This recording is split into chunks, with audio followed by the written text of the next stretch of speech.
Welcome back to another Swanscast podcast. A little bit overdue. I know we've been away for a while, but we're back to discuss the end of season 4 mainly. I think it's been a little bit over a month since the last one we spoke after Cardiff. And we haven't lost a game since, so maybe we should have more of these long breaks because apparently that's when we decide to play our best football.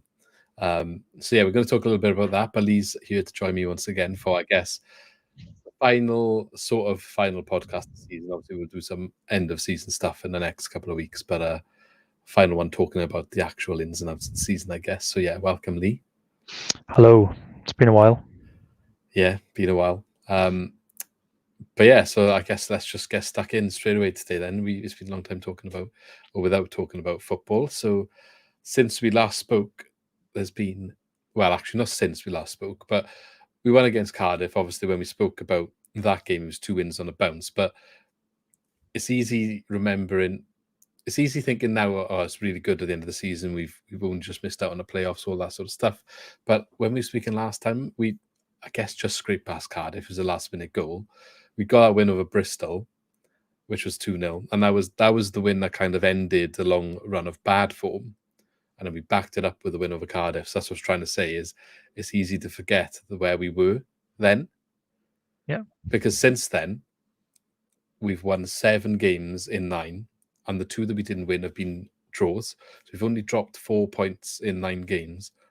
Funnily enough, those 4 points would have got us into the playoffs. But, winning 9 in a row would have been tall order, especially after the form that we had displayed before the Bristol game. So I guess we can perhaps dive into some of the form that we displayed since the Cardiff game. Any highlights that you want to try and focus in on? Yeah, main highlight was the brawl against Preston. That was the main one in that. Oh, I forgot about that. We haven't discussed any of that. I forgot about that as well. But no, I think probably the best performance was Norwich away. Going to Norwich and winning 3-0 when they were in the playoff hunt as well, and just going and dismantling them. I think that was probably the best performance out of the lot. Because we never ever do well at Norwich. I can't remember what the stat was, but it's been so many games since we won away at Norwich, and to just go and dominate them like Russell Martin's old team as well. It's just I think that's the best result we had in that run. Yeah. So the Norwich result. I mean, they had a red card, didn't they? But we were 2-0 up before the red card, I want to say. I think so. I'll get it up for us now just to discuss. I mean, we were in control before the red card. Yeah, 2-0. So it was 2-0 in 39 minutes. And then just before half-time, Norwich get a red card. And I guess going in half-time 2-0 up with a man up, whatever team talk Russell Martin had for that game, you just got to make sure you see that out in you. And they got the third goal and saw it over the line, I guess. Assist Luke Cundle and goal Oliver and Sham for the third goal. I want to talk about those two a little bit later on. Because part of the thing I want to discuss about this run of form is some of the players that have stepped up that perhaps, I would only say been absent all season, but probably seen the best of some of them in this last 9 or so games. But yeah, Norwich definitely a highlight. Let's go back to the Preston thing you mentioned. So, have you ever seen anything like that on a football pitch? Or? It was brilliant. I've never seen a big brawl like that. It was like there's always a bit of pushing and shoving in there, but that was serious. Like the people proper going in at each other there. So I don't know what was said. Can we remember what happened exactly? So yeah, I was. This is a little bit old, but it was quite a talking. Oh, yeah, I can remember. Yeah, I can still remember it quite well. I remember. First of all, I think like the ref was to blame because he let a lot go in the game, and it became both sides. You could see he was getting so niggly because he was letting a lot go. So there was a lot of frustration, and then I think it was either Fulton or Manning was down on the floor. Fulton went down. Yeah, it was a head injury, wasn't it? Well, I mean that's up for debate. I think a lot of people are debating whether he was, regardless whether he was or wasn't it in the head, he went down holding his head, and I guess by letter of the law, that's what the referee's got to. I mean, he took like a shoulder or an elbow or something to the back of his neck. I think that's what it looked like on the replay. That's why people are saying, "Oh, it's not a head injury," but you don't know where the contact's made and where he's landed and stuff. I guess. Yeah, and then I can't remember, but I think like Russell Martin was like basically on the touchline, like screaming at the fourth official and the ref to like stop the game. And then I think a Preston player might have said something to Fulton while he was on the floor. And then I remember like more of the Swansea bench coming like out towards the playing surface after Yeah. that. And then I think I could see then the Preston manager just come out and push Joe Allen. And then it was just like that. It's just comical, isn't it, to talk about? It was just a moment of like quiet where Joe Allen turns around and sees who it is. Yeah. And then it's a bit of a hesitation. And then Joe Allen just goes nuts, like runs at him. And then it just all kicks off then. Yeah. I mean, you said that looked like a Preston player said something to Felton on the floor. I heard that he spat on him, whether that's true or not. Yeah, I did hear that. Which is why the likes of Joe Allen and Kyle Norton as well, who I don't know if you mentioned Kyle Norton, got so irate on the touchline. Kyle Norton specifically got quite irate, I believe, and lost his cool. And if Joe Allen pushed or bumped into or whatever the Preston manager, he turned around and like hit him in the face, or there was some contact made with his hand and his face. Yeah. And that's what started the mass brawl. There was also a video of Kyle Norton restarting a second brawl afterwards. Now, don't know if I'm allowed to say this, but I have sources that directly inform me that he also got punched, which is why when he saw the person that did that, is why he reacted that way. I don't want to say too much details, but yeah, that's basically what happened. His words were, "The kid punched me" or something, and he was, he said he'd never seen anything like that on a football pitch before, so he lost his cool a little bit. But he comes across as quite cool character, I think, on the pitch for us. Yeah, I think he always does, and Joe Allen as well. And they but his background is quite. You wouldn't want to mess with him on a night out, as much as you don't see that side of him on a football pitch. Yeah, I think a lot of people don't realize that. So nice to see it though. There's a bit of passion, I guess.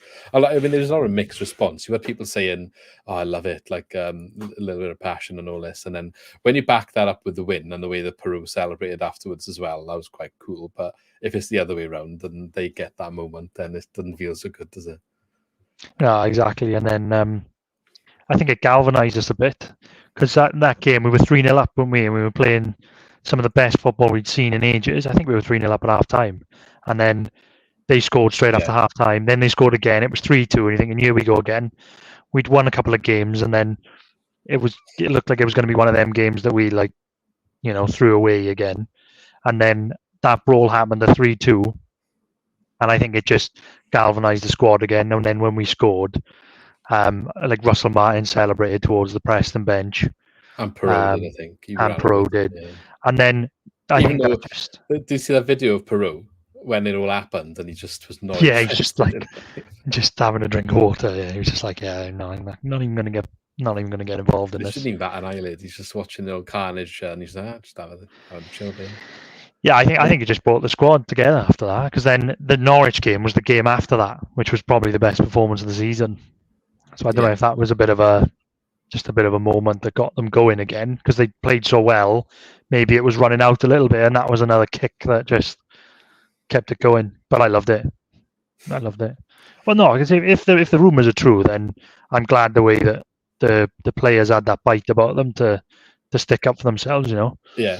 I was and the Preston manager coming out and like pushing Joe Allen and get involved is ridiculous. So, and I'm glad the way Russell Martin handled it as well. Like, some of the videos of like players going at him and he's just like laughing at them is great. Yeah, because he doesn't do anything wrong. He doesn't like get involved. He doesn't like raise his hands or anything. But he's just like he is getting involved in a way, but not in a way that's going to get him in trouble. So, I also wanted to mention in regard. Well, I was looking at the stuff that came from that. I know we got fined. Their manager got banned, didn't he? Yeah. He had something. And obviously Joe Allen got his red card, which meant he'll miss the rest of the season. I don't think none of our players got cited for anything afterwards, from what I could see. No, the Preston player did, though, for a punch, didn't he? Yeah, I think he might have been the one that punched Norton. Yeah, and we needed Jordan Garrick back for that brawl. Yeah, well, he didn't get seen since he punched someone, did he? So No. interesting. Preston got fined 15,000. Oh no, sorry, I'm lying. We got fined 15,000 and Preston got fined 10,000. Why were we fined more? Is it because we were the home team? I don't know. Retaliation, probably.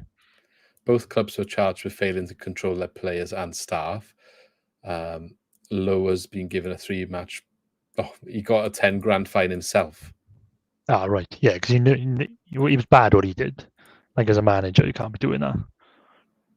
Sports therapist Colin Ashcroft has been handed a 1-match stadium ban and fined £250. Is that the... I don't even know his hours of Preston's as another sports. Sure.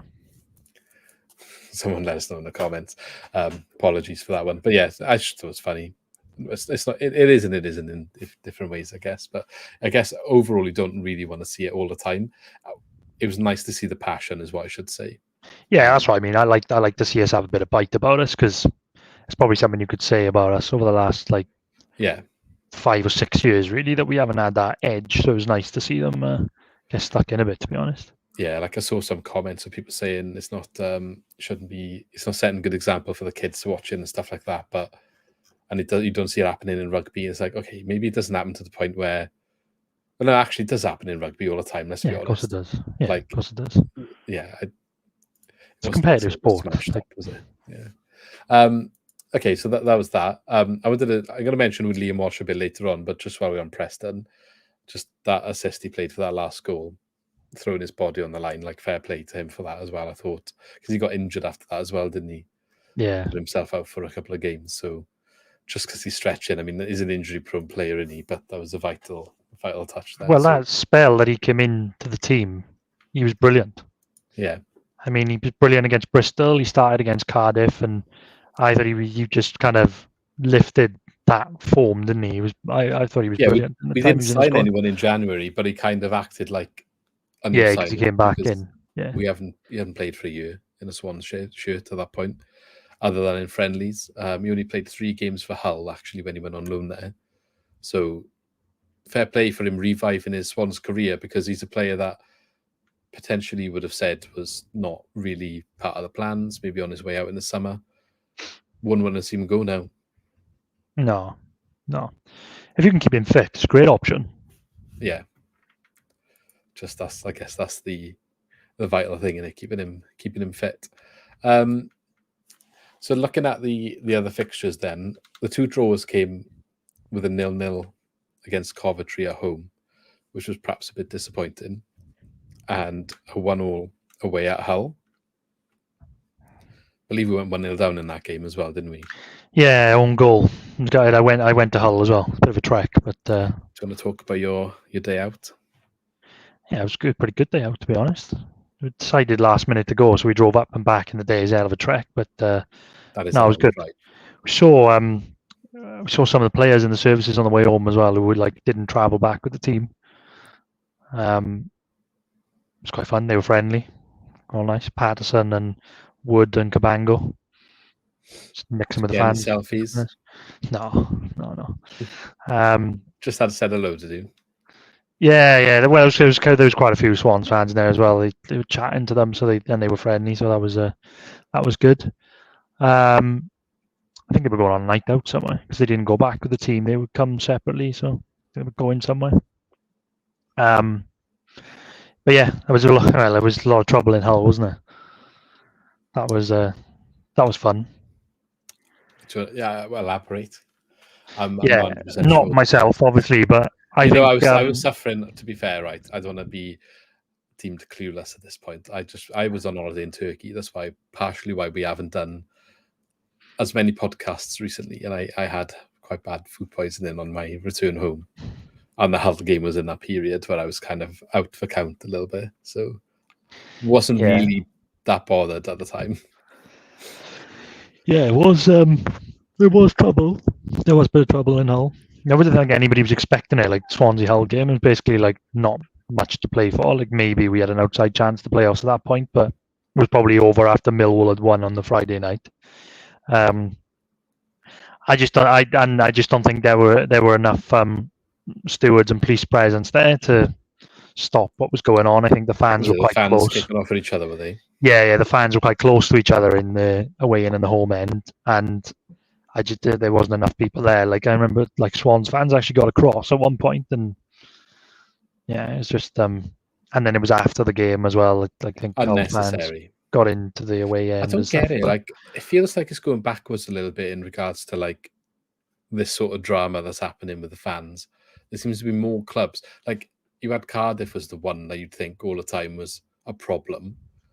But now I think Bristol's worse when we went to like Reading, partially the fault of the stadium, but it just did not feel like a safe environment. If you go in like with kids, for example, it would you just wouldn't take them. I would never want to take like my son there after seeing that.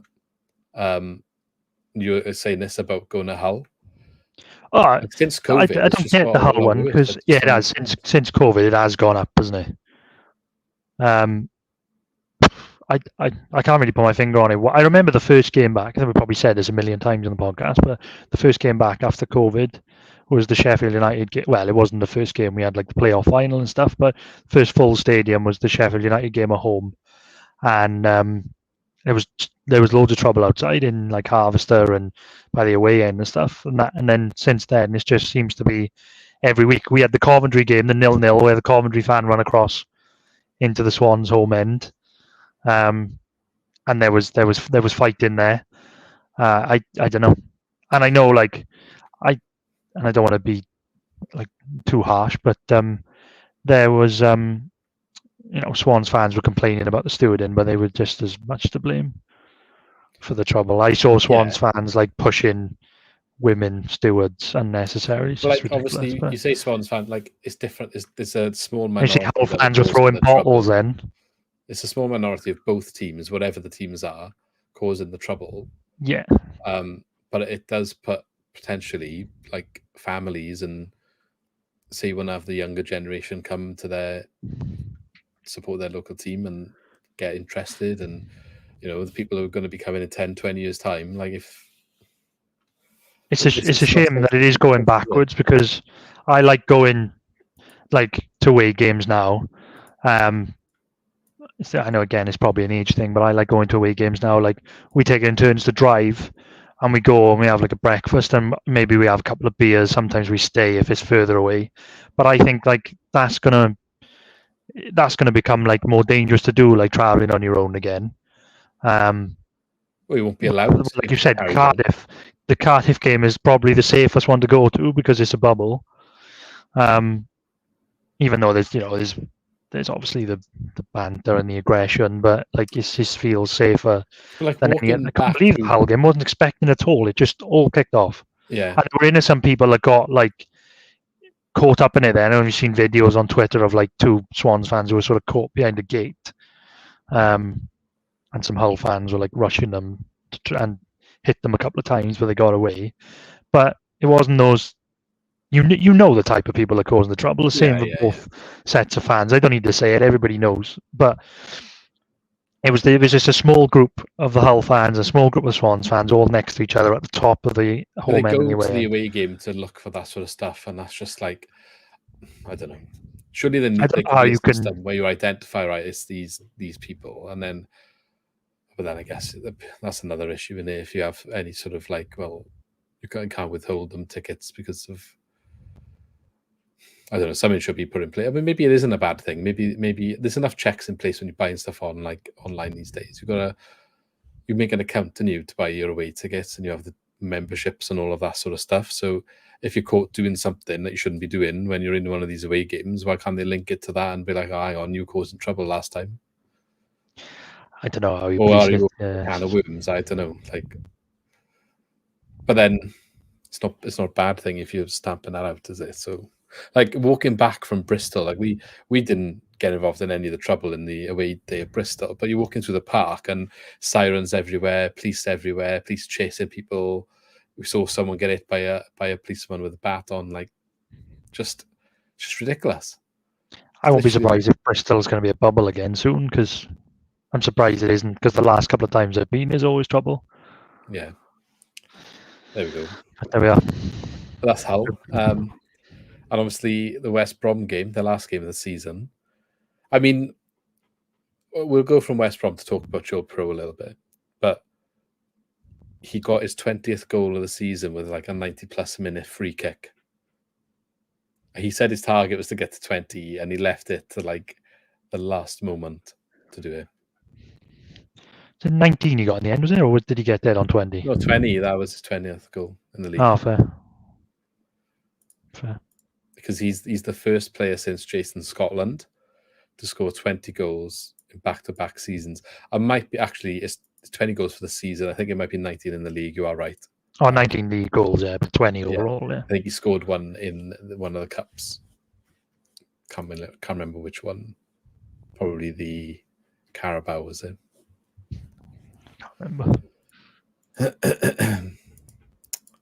I'll find out for you anyway. But yeah, what do you think about Joel Piroe then? Yeah, 19 league goals was found and confirmed. Yeah, he was particularly in the last 9 games, he was brilliant, wasn't he? He could have had like a hat trick or more against Hull, Wigan away when we totally dominated that game as well. He could have had a few more. And he was brilliant for like all the rest of the seasons, particularly in those last 9 games.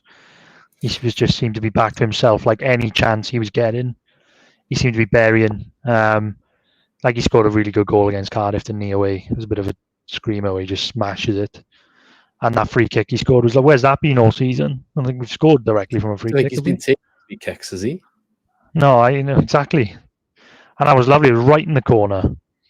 But I don't know if it's like he's played himself into the window again in the last couple of games. And we were slating him at the early part of the season when we were saying that his form had dropped. He wasn't looking the same. But it had, he wasn't good at the beginning of the season. Again. Yeah, but he wasn't good at the beginning of the season, was he? No, but I don't think we were wrong in saying that. No, maybe. And then not, he's hit form like the whole season, back-to-back 20 goals in the Championship. We said last year, maybe people don't want to take a punt on a one-season 20-goal player. See how he does the second year. Maybe he'll only score like 10 this time, and he's not quite that player you thought he was, but he's got 20 again. So now, maybe that bigger money is like, well, maybe it's not so much of a risk. Yeah, and I think he's going to be an easy target for particularly teams that come down, that get relegated. I think they'll just go, oh, we need someone who scores 20 goals in the Championship. Oh, you've done it 2 years in a row. We'll have him with all the parachute money they've got. So, yeah, and that's easy enough. I think like Southampton have been linked with him anyway, and they look like they're set to come down. He's been linked with Leicester before, and they might come down. So I'd be very surprised if he's here next year, which is a shame. He's also got his contract expiring next. Is it next summer or the year after? It is next summer. Yeah, he's got a year left, I think, yeah. So if you have got interest, like, what do you do? Because you risk losing. He's already been offered a new contract, I believe, last summer that he didn't want to sign. I'd imagine you ask the question again now. If he's going to... But yeah, he's done 2 20-goal seasons and he said no last year. I can't imagine he's going to say yes now. Unless there's a significant amount of money. Think so. And then if you don't tie him down and you keep him, you run the risk of like, you have to go up to keep him then. That's the only way. So what do you do? Yeah. Bearing in mind that we're not going to talk in detail about the accounts today. A 12 million loss last season. Well, I think from a business standpoint, from a business standpoint, you'd have to let him go now, wouldn't you? Especially if a big fee comes in, like north of 10 million, you probably got to take it. But sometimes you have to speculate. I think if they could invest in the squad that we've got now and keep Piroe for another season, do we have a good chance of going up next year? Maybe. So I don't know, but it depends who else we could bring in. If realistically they're not going to bring in another couple of players, then you may as well sell him and you use that to bring players in. So I don't know. Be interesting. We'll talk more in depth about this sort of stuff in one of the summer episodes about player ins and outs and what might go on here. But yeah, he's definitely going to be subject to interest. Martin did come out and say it would need to be a significant fee for him to leave. What does that mean? What does a significant fee mean? With a player who's only got 1 year left as well. It depends who needs a striker. Minimum of 10. It's got to be minimum of 10. Yeah, it depends who needs a striker. Bargain, but... Yeah, I was got minimum 10. Yeah. It's just hard to push it up, isn't it, with the contract situation? Yeah, I know. That's the thing. But I don't know. I think anybody who needs a striker that comes down, I don't know. Well, a lot of teams that come down lose their strikers, don't they? Because if they want to stay in the Premier League. But it's just easy target. Like I said, he scored 20 goals 2 years in a row. Teams going up, though, like maybe not Burnley, but Sheffield United. Yeah, done it before. They've got a couple of strikers, haven't they? McBurney's out of contract in the summer. Maybe we do a swap. Well, it won't be a swap if he's free. We'll have him. Yeah, well, that's true. Yeah, maybe that would be something they would look into. Sign though, but I don't know how much he's played for them. Really, I think he did have a good run of form, didn't he? He picked up an injury then, but he had a few game spell there where he was scoring quite a lot. Yeah. So I think he's done quite well. But you look at the teams in the playoffs, so I mean, you could probably do with a striker, couldn't they? Like I know Middlesbrough have got Akpom and Luton have got Morris. Coventry have got Gyökeres. I can't believe them four. Do you know Gyökeres has scored loads of goals in the last 2 years? I didn't realise. Yeah. He's only like 4 goals behind Piroe. Yeah, West Ham were looking at him, weren't they? Yeah, but like this is the player that everyone absolutely shafted when he was here. Like Kato, sort of. He just like didn't fit into the way we played, did he? He just didn't really. It just didn't really fit the jigsaw, did he? But it was Steve Cooper. You think you would have been able to get a tune out of him because it's not like we played tic-tac under Steve Cooper. No, yeah, I don't know, but we had Ayew then, didn't we? Or was it in the first year? No, it was I can't remember. Brewster, wasn't it? I don't know. Actually, yeah. It might not have been. Anyway, he just didn't. He didn't really fit, did he? No. But it's a shame. But any one of those teams that go up could do with him. Sunderland. I can't believe Luton finished third. Fair play to them. I don't know where we're going to move on to, but like I just want to say, and there's no disrespect to any of the teams, but I think the Championship is poor. Yeah, I think it's been so poor this year. I mean, the fact that we finished 3 points outside the playoffs in the end, and you think like when you've watched our whole season, we were nowhere near a playoff team of the past. Like you think of like when we got into the playoffs previously, like before we went up, you think like there were some good teams in that Championship. We finished ahead of Watford and Norwich, which has been nuts. But that's why I don't like these sort of points comparisons when people are like, oh, look, we had this many more points this season than we did like 2 or 3 years ago or something. I think the Championship quality is way, way down than what it used to be. It's just weird, isn't it? Like, look at QPR. They looked like they were going to potentially challenge to go up this season, and they just about didn't go down. Yeah, exactly. And that's why I'd be tempted to be like, when I come back to like Piroe now, that's why I'd be tempted to be like, if you can put a half-decent squad together, like keep Piroe. I know Manning's going to go, but like if you can put a half-decent squad together, I think top 6 is achievable. I don't know. There's just not many. How many teams have come down to the stadium this year? And I thought, oh man, this is a good team. Like that, you can see it sometimes. Maybe only Burnley. Even when Sheffield United came down, we probably should have beaten them.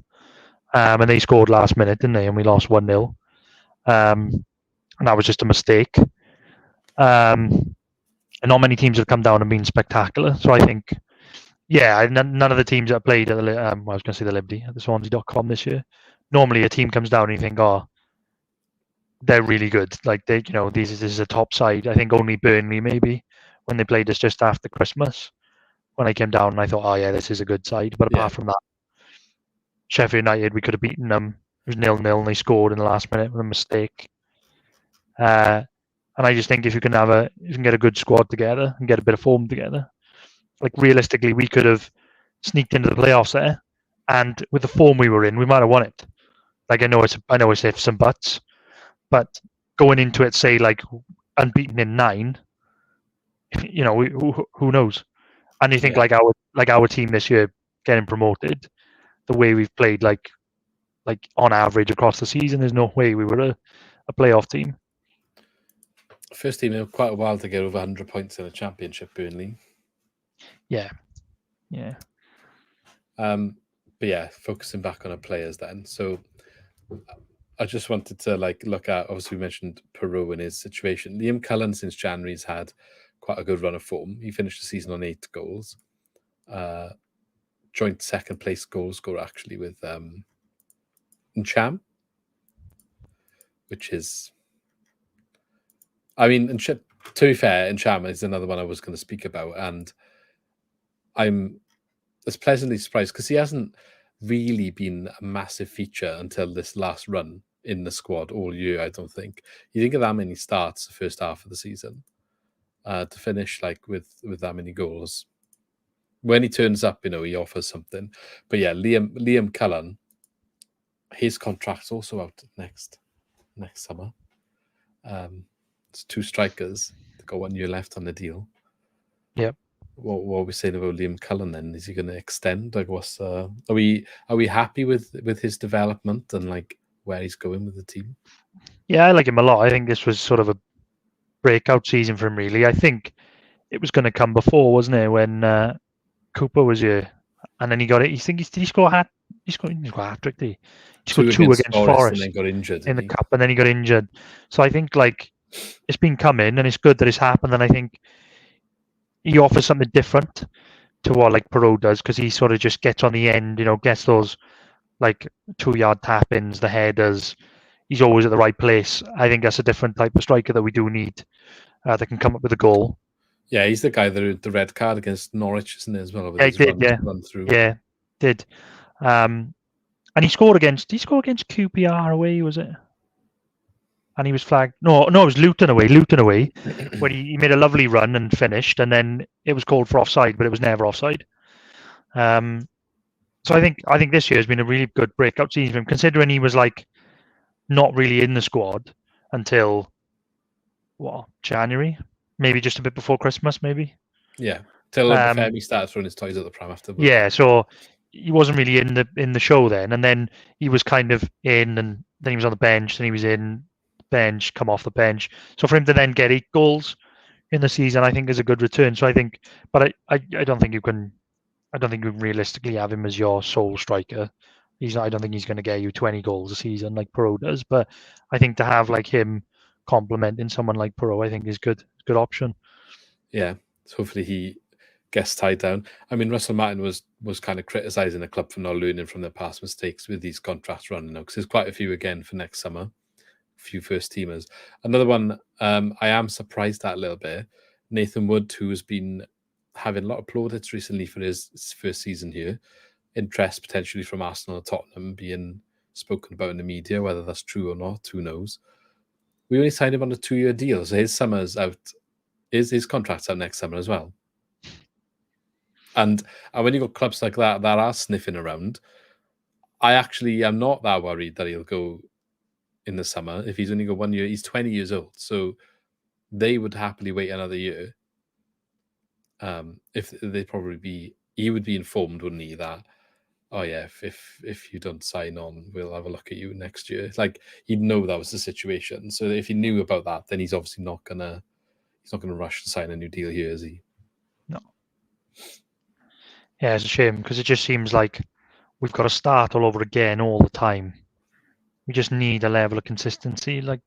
I'd have loved. I know we couldn't. And in all fairness, I'm happy Russell Martin came out and said about Manning, didn't he, after the Norwich game, and said the money he wants is not in the wage structure. So that's fair enough. I can accept that. If he wants money that's not within our sort of budget structure, then that's fair enough. It's annoying, but you can't sort of break the bank to sign players. You don't want to get yourself sort of in deep waters. But And then he said about, but we can afford like Latibodier, didn't he? So we should sign him. So I think that's what he wants. I think he just wants like a bit of consistency where we get a squad in for like long-term deals. Like if he can sign the players he wants now and it's like 3-year deals, he's got 3 years to work with the players with some ins and outs. Then I think that's important. But it's so frustrating because I'd love to have kept like Man in now for like, say we signed him for 3 years and then we got Piroe up for another 2 years. I think we'd be in like Fulton signed a new contract, hasn't he? Yeah. And then if you can sort of chop and change where I think like Whittaker will go, maybe Norton will obviously retire, and we sign it. We need to sign another fullback. He have been offered something. I don't know what. Oh, right, okay. Well, Martin was saying they've offered all three. I just don't know what. I don't know if it's really playing capacity. I don't know what it is.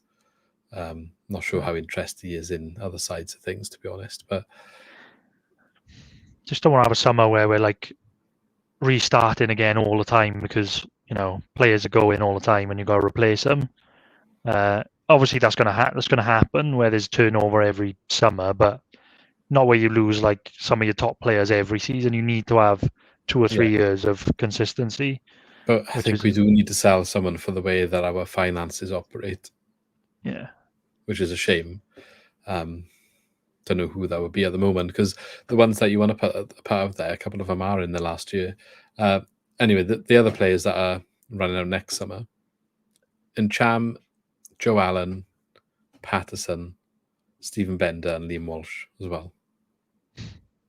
So some of them, I mean, a couple of them you think be quite straightforward.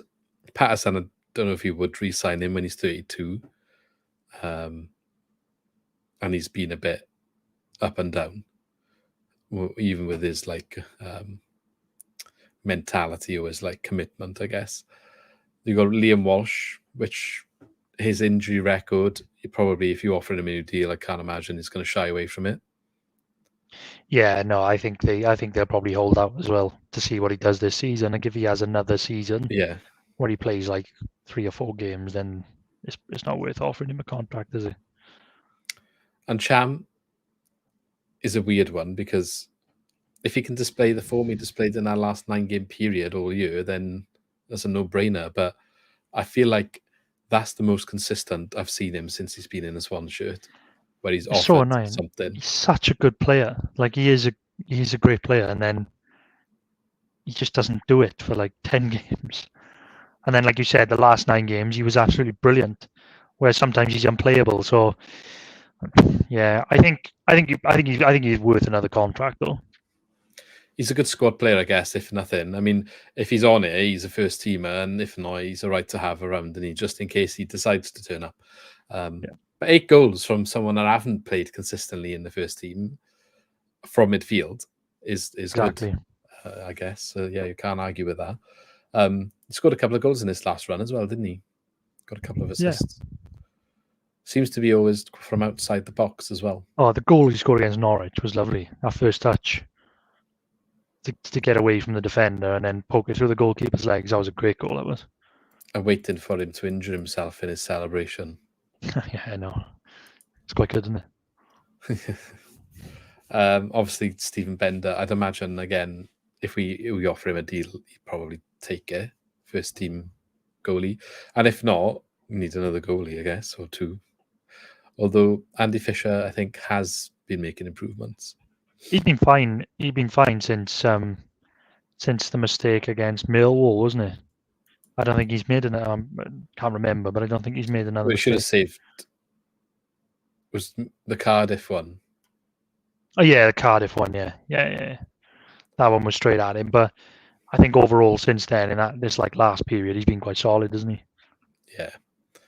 So I think he's good as a 2, isn't he? I think he's good as a 2, and then get Bender back in the number 1 shirt. Yeah, I'm not sure about 34-year-old Joe Allen. You wouldn't. That's sign one him of them. You give contract. him an extension at the end of the year, maybe if he's still all right. Yeah, but I think he'd be good for another season. I think like last season was sort of just. I think last season was built around getting him fit for the World Cup, and then and then he came back and he was injured again. So hopefully now full summer of rest. Yeah. He retired from Wales, didn't he? Yeah, I think so. Yeah. I thought he did. Sorry, I was just I think so. There's going to be no international breaks for him now. Just clean slate, get him fit. If he can have like a full season, I know he won't play 90 minutes every game, but if he can have a full season fit, then I'll be good because he was brilliant. Then that Preston game, I know he got the red card after, but that was the best he played since he come back. He scored, didn't he, as well? He scored the goal in the first half, scored a lovely goal. And it was easily the best he's played since he's come back. Like the second time, he was absolutely brilliant in that first half against Preston. It was a shame he got the red card because then he missed the rest of the season. But he was so good in that game. Wonder if that would have made a bit of a difference. But well, we still won 7 out of 9, drawn 2. Can't really make much of a difference. Because we'd already lost to Coventry before that. Drawn, against Coventry. Yeah, but that he was brilliant. Like he was everywhere, winning the ball everywhere, playing some passes, scored the goal. I was like, oh, this was like the Joe Allen of old. And then obviously you can only do that for 65 minutes. But still, if you can get 65 minutes of that performance out of him, like every week, then great. Okay. That's why I don't think our squad is that far off. This is what I was trying to say before. Extra. We need a couple more and a couple. We need just a little bit. But this is what I was trying to say. When everybody was like, "Oh, Russell Martin hasn't got a squad to work with," I think we do. We did have, and it showed in the last 9 games. Yeah, we did have a good enough squad. When it was going tough, there wasn't anyone to bring out and bring in. Was there? That's the point. I think when they say squad. I think it's there. When they are all on it, they're all on it. It's just when you aren't, who are you going to drop? You couldn't drop half of them. No, but we had a few injuries, didn't we? Because now you look at the midfield. You got I know Cundle has gone back from his loan now. I wouldn't mind having him back actually, but you've got Cundle, Allen, Cooper, Fulton, Grimes, and Cham, Walsh. Yeah, I've forgotten him. And Patterson maybe, but a little bit of pace, I think, and that's 7. That's 7 midfielders there in the wing back areas. They're going to be an issue because Man and Lati go in unknown. Yeah, that's a problem. Sorinola. That is a problem. So that's where the focus needs to be anyway. Speaking of Cundle, he's gone back, but he ended the season with a bang with 2 goals in the last couple of games. Yeah, scored against Hull. Was a nice goal as well. And he scored against West Brom, didn't he? Yeah. Yeah. So, more fairness. Yeah, settle in. I mean, I called him a couple of times this season for just kind of being there. Not really doing much, but I think, he's a youngster and he's learning. So he's ended the season well and been part of that good run of form at the end. So fair play to him. I wouldn't mind taking him back again. It just bolsters the squad, even if he's on loan again. He was here last year, a bit of consistency. He's not going to start week in, week out probably, but he's a good one to rotate in and out of the team. And he's not going to have a problem with that because he's still learning. Kind of kept Ollie Cooper out for a while because we didn't really see much of Ollie Cooper in the last 9 or 10 games. He didn't play that much. He had a couple of appearances off the bench, but hardly seen him. Yeah, he got injury and then the form picked up. So yeah, I hardly saw him. In the last couple of games, but I liked Cundle. Well, Wolves are staying up and they're not going to get relegated. So is he going to go straight into their team? Well, they're on about buying that fatty from Arsenal, Barcelona. So although they're sending Ruben Neves the other way, apparently in part of that deal, so maybe a gap is there in midfield. I just don't. If what's his name? That's in Forest now. Gibbs White. Yeah, he couldn't get into the Wolves team. I don't know if Cundle is as good as Gibbs White. I don't know. Let's see. Well, let's see. I don't think we won't be able to buy him anyway. I don't imagine, but yeah, let's see what happens. The last one then, Whittaker. So it just hasn't happened, has it, since he tried reintegrating him? No, I think Plymouth are interested in making that deal. Rangers are still sniffing around. Not sure how interested they are now compared to what they were. I don't know. I just don't see it. I mean, he probably is. And when he played to Plymouth, he probably saw a different Whittaker, but he has not done it for me in a Swans shirt. No, I can't say I'm a massive fan, to be honest. I know he scored a goal against Rotherham, was it? Like really early on in the game. Yeah, but it was a bit lucky.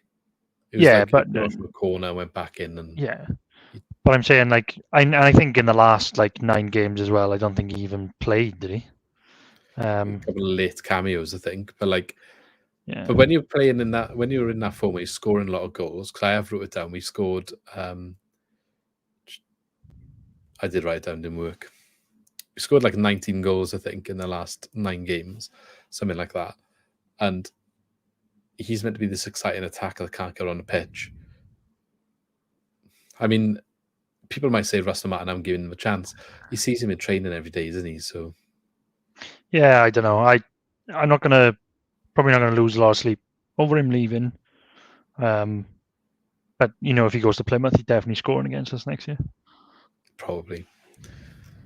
Maybe we just haven't. It's one of them clubs that he's a good player, just doesn't fit you. But then, yeah, see what happens if he does go.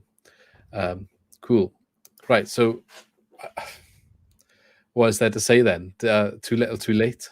What results maybe could have changed the outcome? Like you said earlier, we finished 4 points off the playoffs. Russell Martin back from the dead.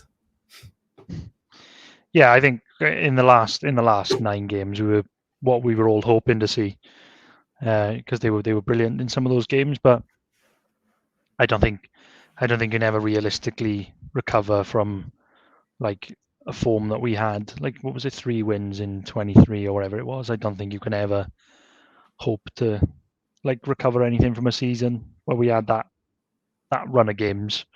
But then I think, like, we had a couple of last minute winners, we had a couple of last minute goals conceded, but like where we were 2-0 up against Millwall in injury time and conceded 2 own goals, that's inexcusable. And then the Birmingham game where we were 3-2 up, I think, in injury time. I think we lost 4-3, didn't we? So I think we were 3-2 up and they scored 2 in injury time. Whereas like we should have won both of those games. So that's 4 points. 5 points. 5 points, sorry, yeah. My maths is off on a Friday afternoon. Yeah, you're right. It's right to highlight, like what you there. said, some last minute winners, some last minute equalizers for or against us.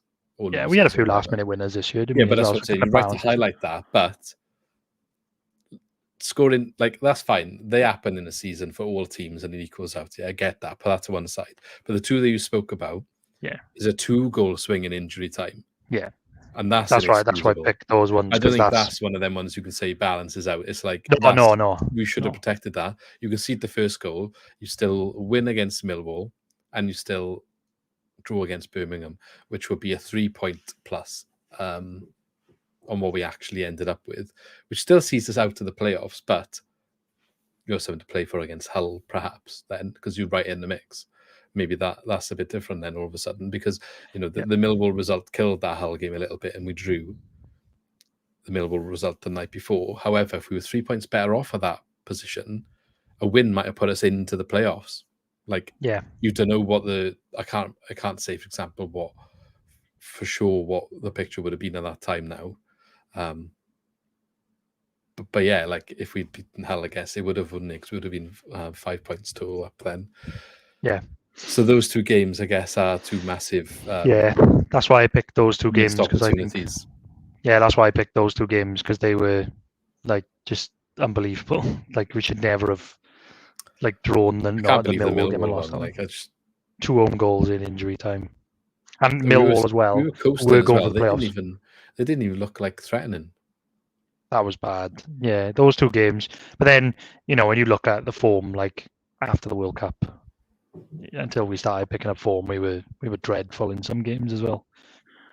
Yeah, anything in that period could have got us over the line. Yeah, you're talking like even just a draw or 1 win in that period where we didn't win hardly any games. It would have taken anything.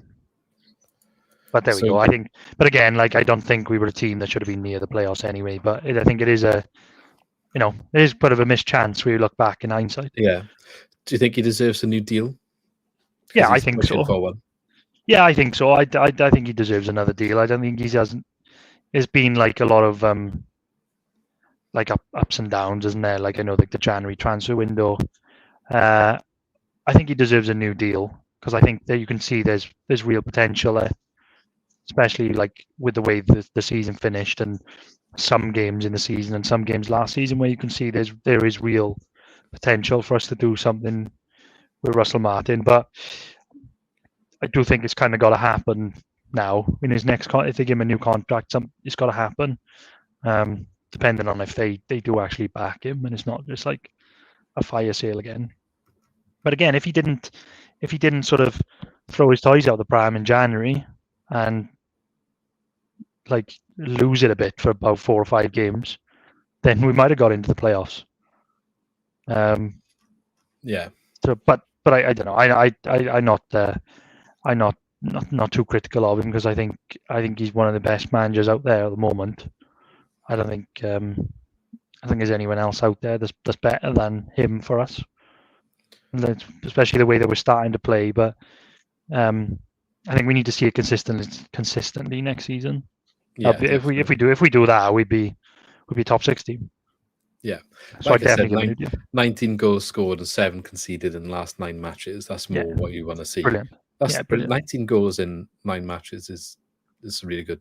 It's different. It's different from last season as well because we had a good spell last season, like sort of up until like the middle of April after we beat Cardiff.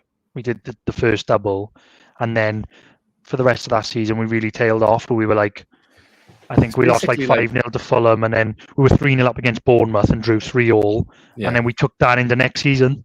We took that into the beginning of this season where we didn't start very well. But now if they build on this really strong finish that they've had at the end of this season into next year, then it could be dangerous. It's like this season's like the 2 Cardiff games, and in between was rubbish. Yeah. It's mad. Because we had like 6 or 7 draws in a row after the first Cardiff game. Any of them being wins would have sorted us out. Yeah, anyway, exactly. Speaking of Russell Martin having a new contract, there is potentially discussions going on, but the new man that might be making that decision now, Andy Coleman, new chairman, apparently invested some form of money, $1 million plus into the club to get that position. Some speculation around Winter and whatever Silverstein, what's his name?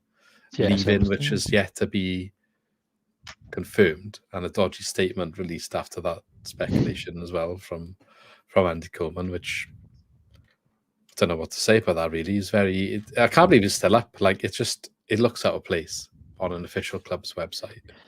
Weird. I just like no idea what was going on there. Really baffled with it. Not the best start, is it? No. And to release like an official statement through the through the official platform. Sorry, it wasn't Silverstein, it was Josh Marsh. My bad. Josh Marsh, yeah. But yeah, Swansea City AFC believes that people matter. I believe that people matter. I am extremely disappointed by recent speculation in the media regarding Julian Winter and Josh Marsh. That is just not okay, and it's simply something I cannot let stand. That's the sentence, isn't it? Yeah. That is just not okay, and it's simply something I cannot let stand. Like, you start the statement off, going into a grammar lesson here. Swansea City AFC believes that people matter. So you're talking about, like, Swansea as a club, as a collective. Yeah. And then you go on to say, I believe people matter. But then later on, you're saying, that is just not okay, and it's simply something I cannot let stand. What's the club? We're not talking about the club anymore then.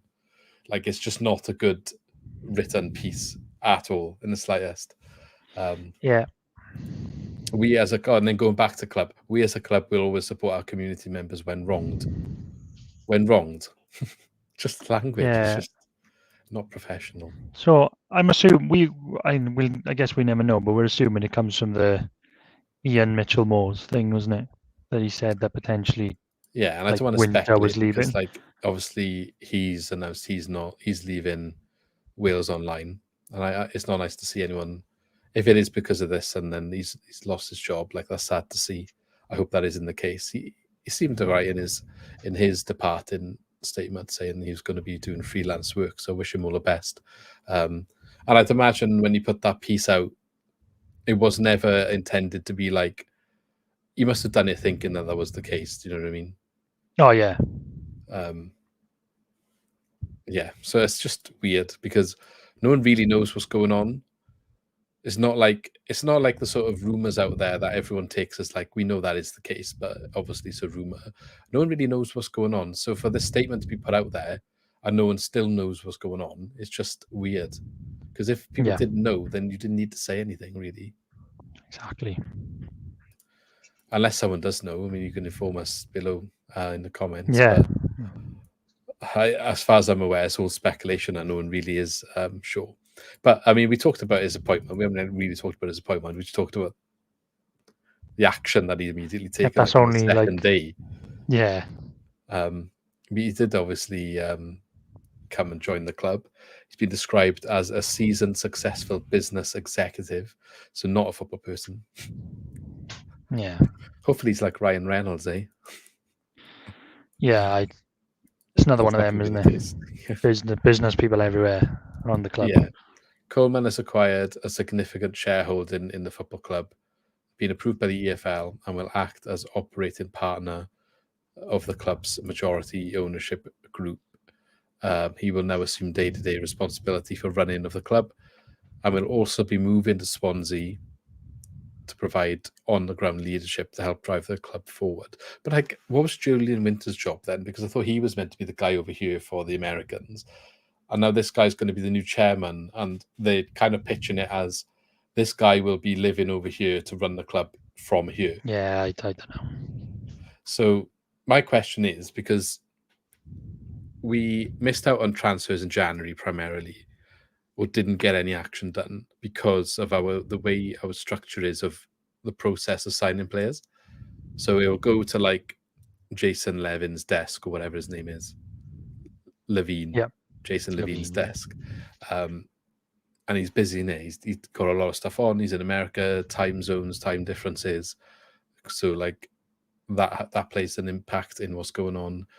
And it slows it all down because of that, because of all his other endeavors, and because like he's got DC United, he's got other clubs in different sports. But also the time. So say now you're sending it off to him, it's probably like the beginning of his day. You might not get to it for hours, and then you're not in work. Do you know what I mean? So you're not dealing with it till tomorrow, and on transfer deadline day, that's probably like a massive issue. Not that you should be leaving it that late. But is this guy now going to make those decisions when it comes to like freeing the funds up? Because again, I think from what Russell Martin was saying before, like it will go to Jason.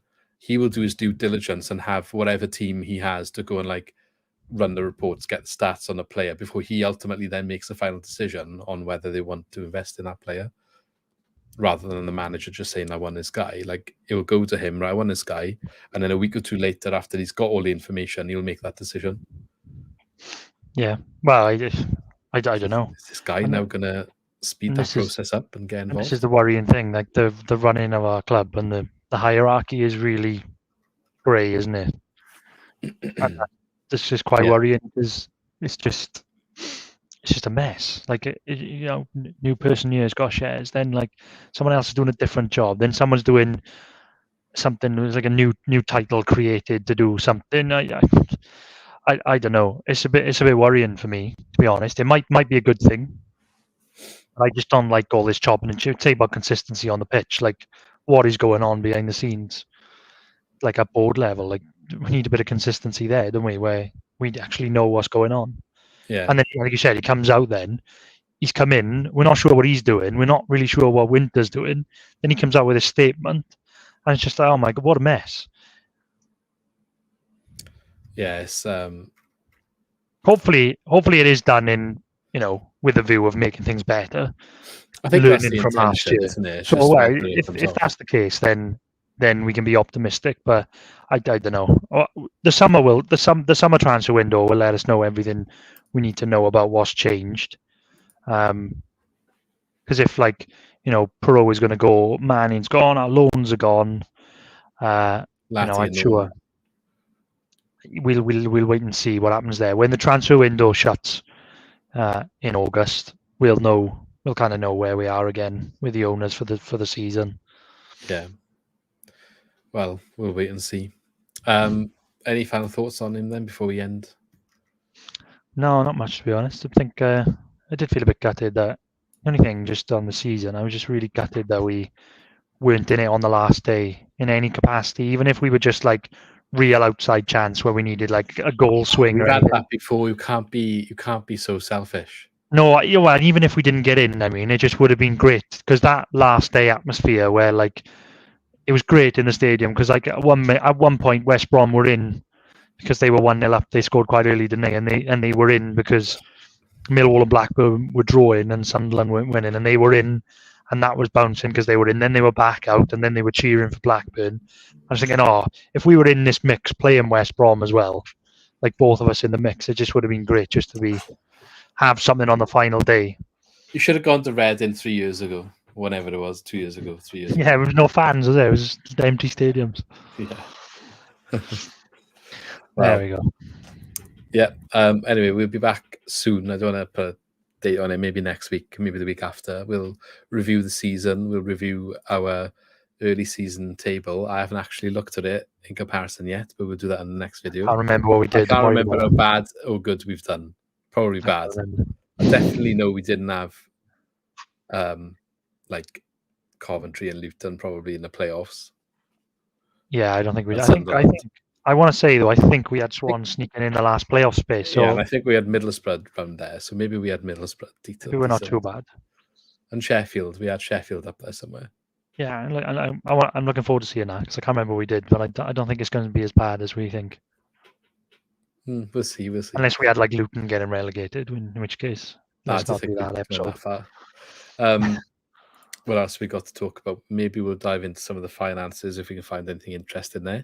Have a look at the shape of the squad in a bit more detail. Where maybe we'll do like a player rating. That'll be quite fun. I guess we can rate their seasons individually and the impact they've had and any key moments that we can remember. Yeah, a lot to do, and I guess there'll be more news that comes out as we go along. There's been quite a lot of news the last couple of weeks that we've probably missed talking about in this video because of the overdue release. But yeah, we'll get back to it. So thanks as always for listening, and we shall catch you in the next one. See you soon.